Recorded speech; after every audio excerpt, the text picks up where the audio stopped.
Hello and welcome back to Pixels to Paints. Today we're going to be working on our Lord of the Rings inspired dice tower again. We're using Army Painter war paints.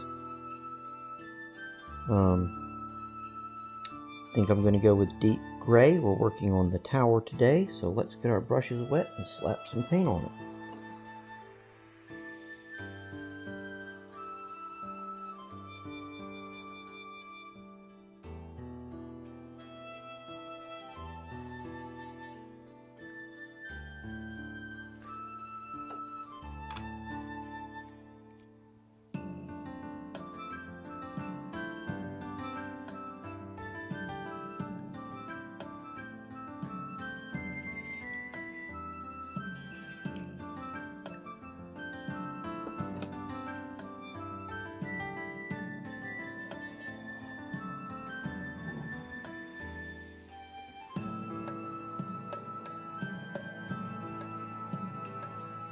And just like before, we're kind of going along with the stone. This is a little bit different because the stone is running horizontal. Ordinarily I'd go with the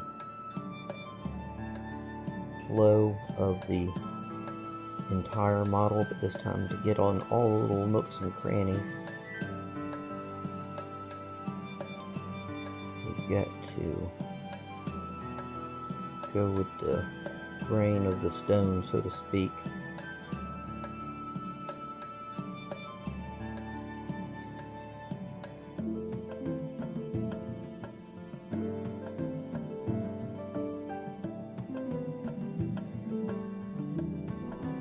And you can see it's already been primed. I use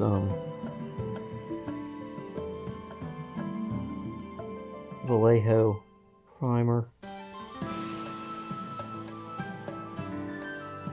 on my models. It seems to cover better and more thoroughly in one spray than a lot of the other primers I've tried.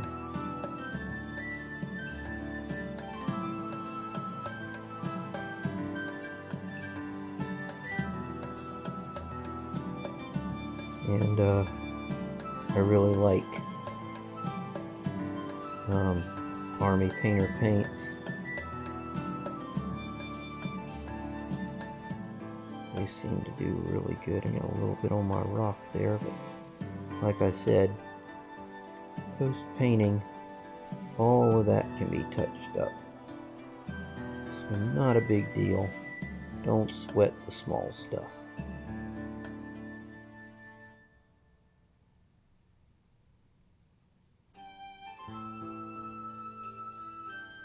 And if this was a mini, I'd probably be breaking out my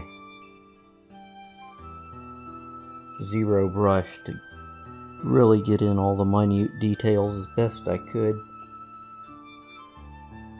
But with this, being a dice tower, gonna use it on game night or whatever, no point in all that. Or being super thorough about getting every little nook and crevice of this, because you want it to show the mortar and the bricks, which leave it black for the shadows.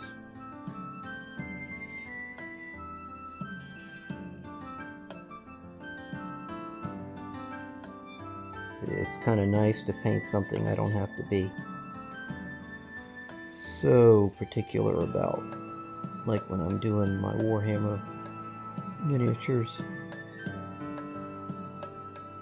or any miniatures for that matter.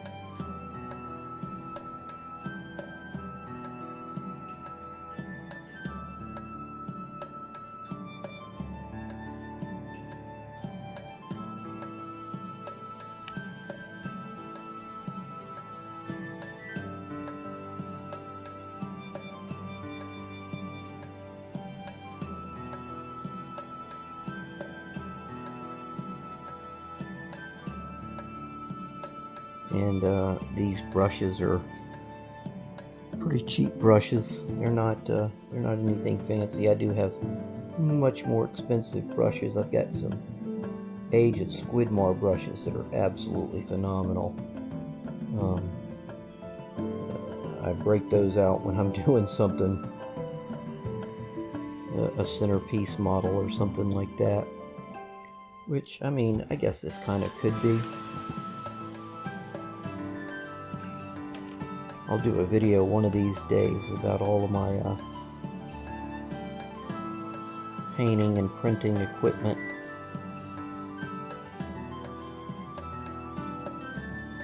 I mean, anybody familiar with a little bit of 3D printing knows, you know, what all you need. And I've got two different 3D printers. I've got an Elegoo resin printer and a Prusa filament printer. Both have their pluses and minuses.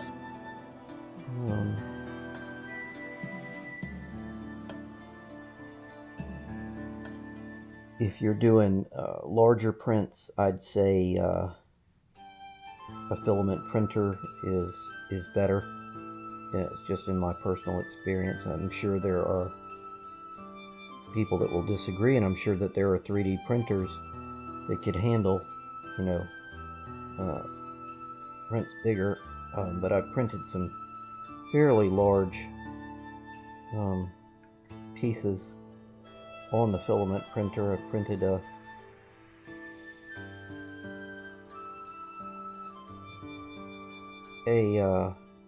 life-size Space Marine bolt gun and a life-size Space Marine plasma pistol that turned out really well.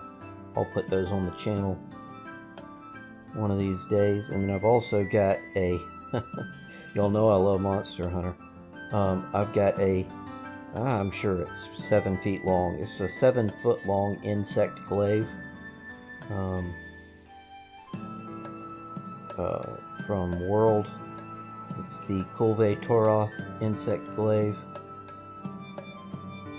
And I will post that one of these days here too. But we're coming right along with this.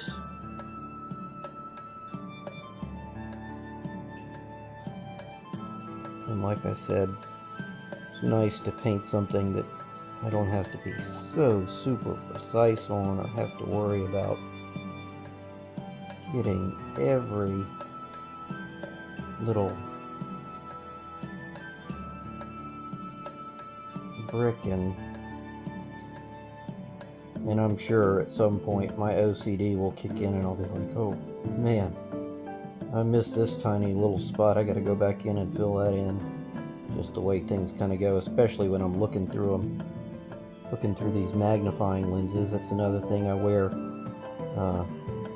a magnifying visor. Just what I'm used to, especially painting.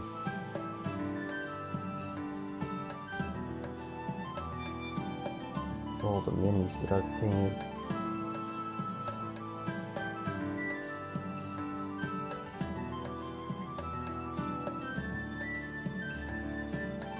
But I like to try and get all these little bits and edges first.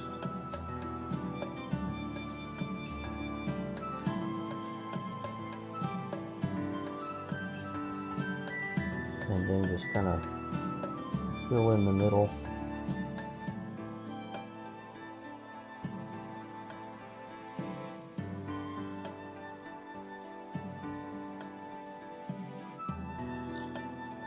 That way it can just kind of go faster towards the end.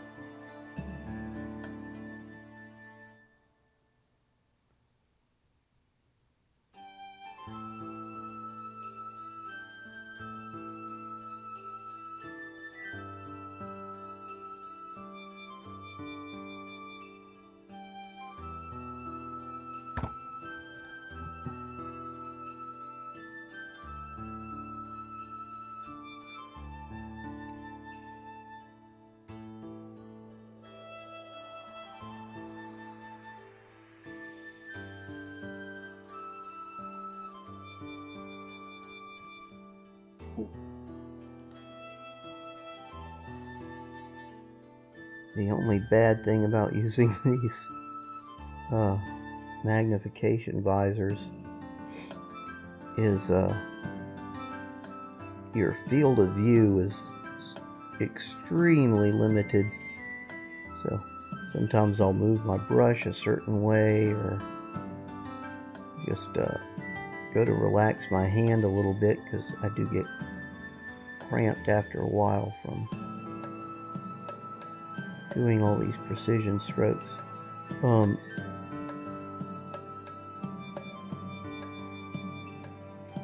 And I'll wind up getting paint on, part of my little lap desk here.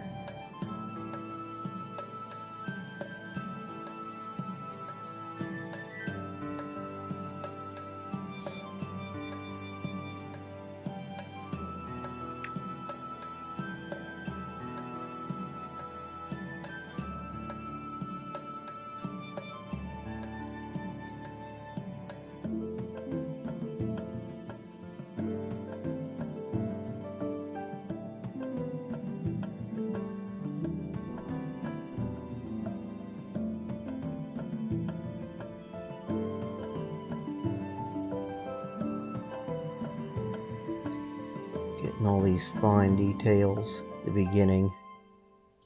It kind of like eating your vegetables first, getting the stuff that maybe isn't so great, at least, when you're a kid, out of the way, and then hitting the fun stuff, taking off big chunks of the model all at once.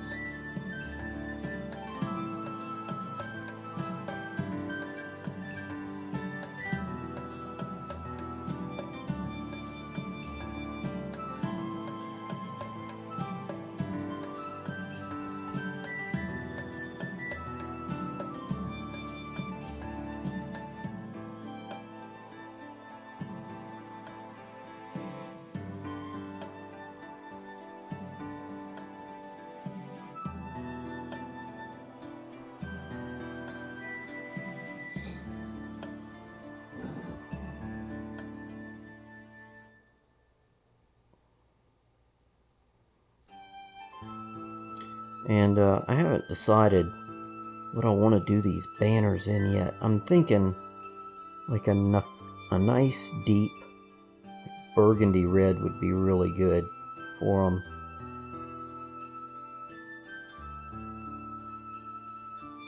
Offset some of this gray like I did with the brown at the bottom.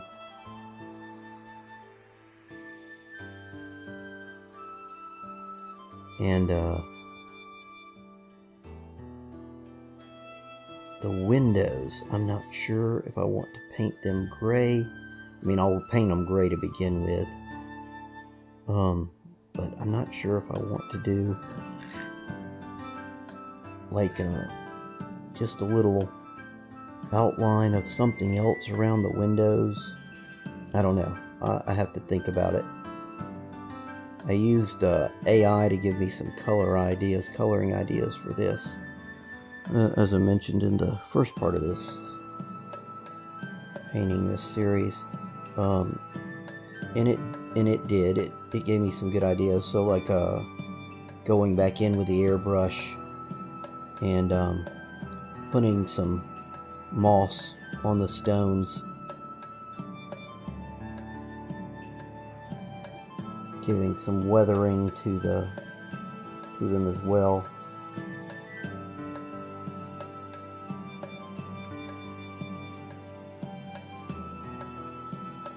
And I've got, I think I've got a color picked out for the trolls here. I was kind of not sure what I was going to do with them at first. I didn't want them like,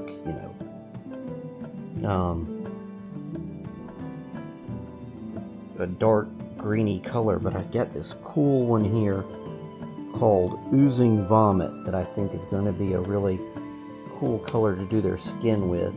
And I've got to do a color for their, well, this one's armor here. maybe a lighter gray. I don't want anything too shiny. You know, they're the bad guys. You put the good guys in the shiny armor.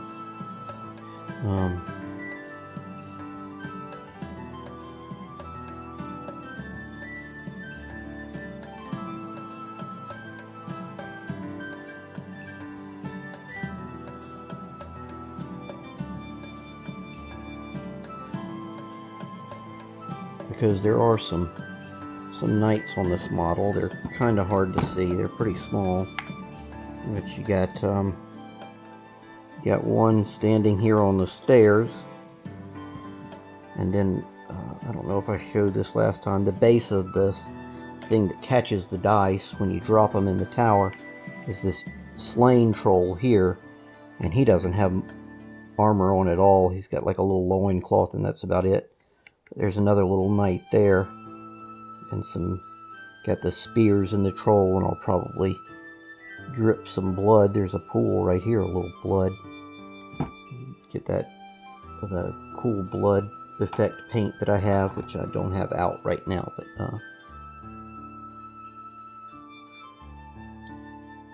yeah, kind of see where I'm headed with that. Oh, about to need another glob of gray on here.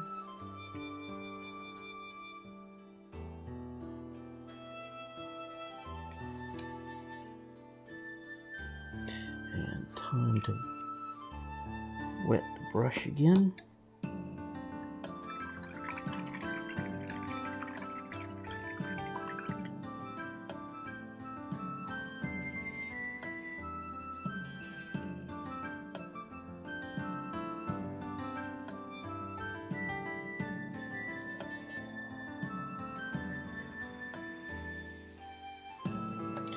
And I have all of that. I know I probably should be using it as a wet palette. I have a wet palette. I just I really never find, and I'm sure, you know, there are professional miniature painters out there that are rolling. Hearing me say I never use it, but I seem to achieve good enough, for me anyhow. Like I said, I'm not a professional painter or anything, but I achieve enough detail and enough coverage with dry brushing most of the time, and I really like dry brushing.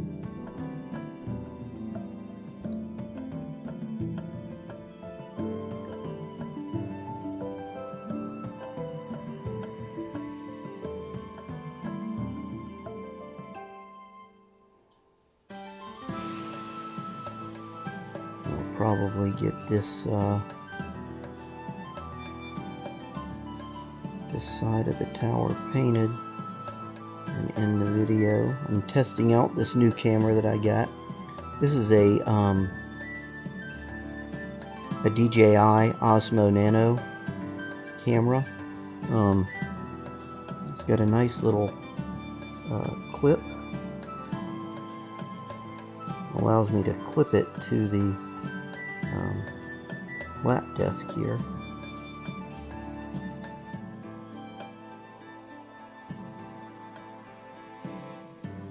Try not to get my arm in the picture too much.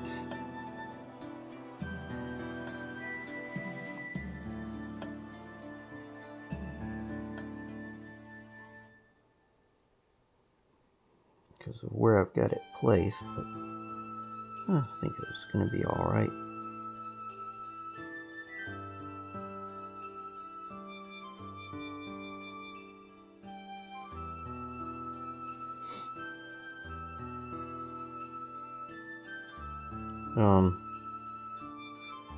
And you know, I don't have a huge group of subscribers or anything like that, so if anybody has any ideas for paint colors or stuff they'd like to see me 3D print or paint, always open to suggestions. Just leave it in the comments.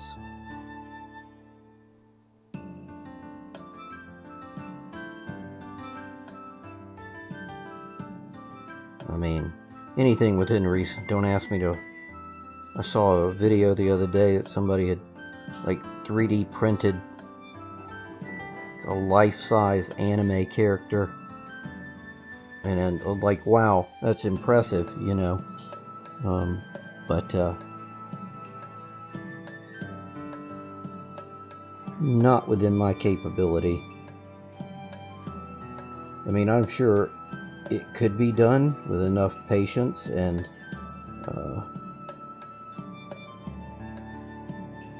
slicing the model up and gluing it together. I mean, that's pretty much the way I did the insect glaive, and then had to get some heavy wooden dowels in the body of it to hold it together.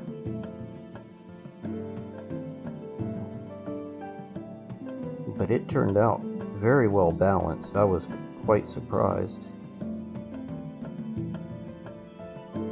Yeah, but as I was saying, if you got any ideas for colors for this or any other model that I'm painting,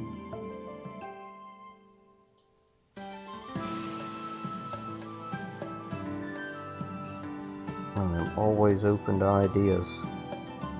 Alright, so we've got that wall pretty well done. I see a few little spots in there. There's my OCD kicking in right here by the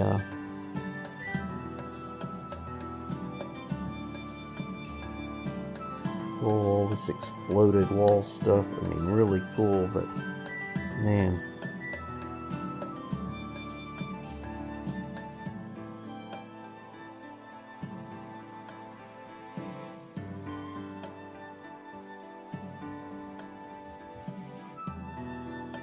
A lot of nooks and crannies.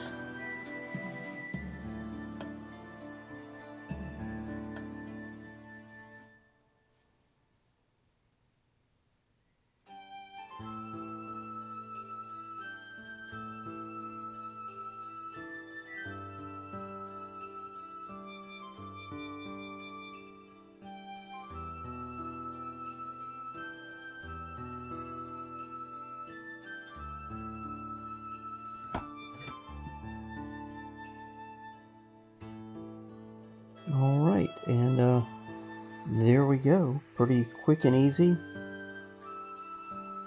Looks pretty good. It'll look even better when it dries, and some of those little nuanced crevices in here will shape up. And go over a little bit of these wet parts here. Smooth them out, get them textured in. Well, thanks for watching again.